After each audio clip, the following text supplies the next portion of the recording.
అనంత భక్తి సనాతన ధర్మ ఛానల్ కి స్వాగతం.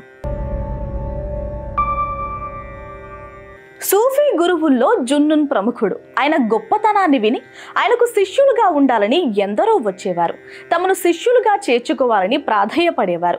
వచ్చిన వారందరినీ చేర్చుకుంటే వారిని సక్రమమైన మార్గంలో నడిపించడం అసాధ్యమనో, లేదంటే ఉచితంగా విద్యను అందిస్తే దాని విలువ తెలుసుకోలేక అశ్రద్ధ చేస్తారనో తనకు శిష్యులుగా ఉండాలనుకున్న వారి నుంచి ఆయన కొంత డబ్బు వసూలు చేసేవారు. ఆ వసూలుకు కూడా ఆయన ఒక పద్ధతి పాటించేవాడు. నువ్వు ఎవరి దగ్గరైనా శిష్యులుగా ఉన్నావా అని శిష్యరికానికి వచ్చిన వ్యక్తిని అడిగేవాడు.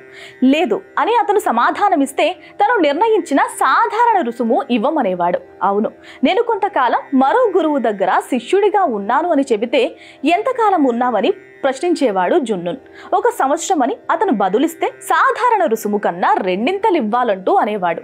2 ఏళ్లు అని సమాధానమిస్తే 4 ఇవ్వాల్సిందిగా అడిగేవాడు. ఎందుకని?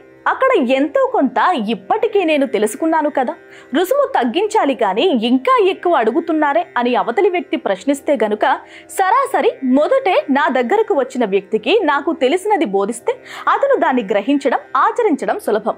అలా కాకుండా ఎవరెవరి దగ్గరకో వెళ్ళి వాళ్ళు బోధించిన చెత్త విషయాలన్నీ బుర్రలో నిండా నింపుకుని వచ్చాడనుకో, ఆ బుర్రలోంచి ఆ చెత్తని, ఆ మూఢ నమ్మకాలను, మూర్ఖ ఆచారాలని ముందు తొలగించాలి. అది చాలా శ్రమతో కూడుకున్న పని. దానికి నా సమయాన్ని, శక్తి, యుక్తులను వినియోగించాల్సి ఉంటుంది. ఆ తరువాత నా బోధనలను వారికి వినిపించాలి. వాటికి అనుగుణంగా అతని జీవితాన్ని మలచాలి. అందుకే నేను ఎక్కువ రుసుము తీసుకుంటాను.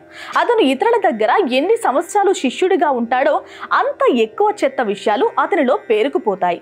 వాటిని తొలగించి అతని బుర్రను శుభ్రం చేయాలంటే నేను ఎన్నో పాట్లు పడాల్సి ఉంటుంది. మరి ఆ కష్టాన్ని దృష్టిలో ఉంచుకుని రుసుము పెంచుతాను. న్యాయమే కదా అని బదులిచ్చాడు జున్నూన్. జ్ఞానం కోసం అన్వేషించే వ్యక్తి ఒక గురువు వెంట కొన్ని రోజులు, మరో గురువు వెనుక మరికొన్ని రోజులు వెళ్తే ఏ మాత్రం ప్రయోజనం ఉండదు. లౌకిక లాభాలన్నిటినీ వదులుకొని కేవలం ఆధ్యాత్మిక ప్రగతి కోసం సిద్ధమైనప్పుడే సద్గురువు లభిస్తాడు.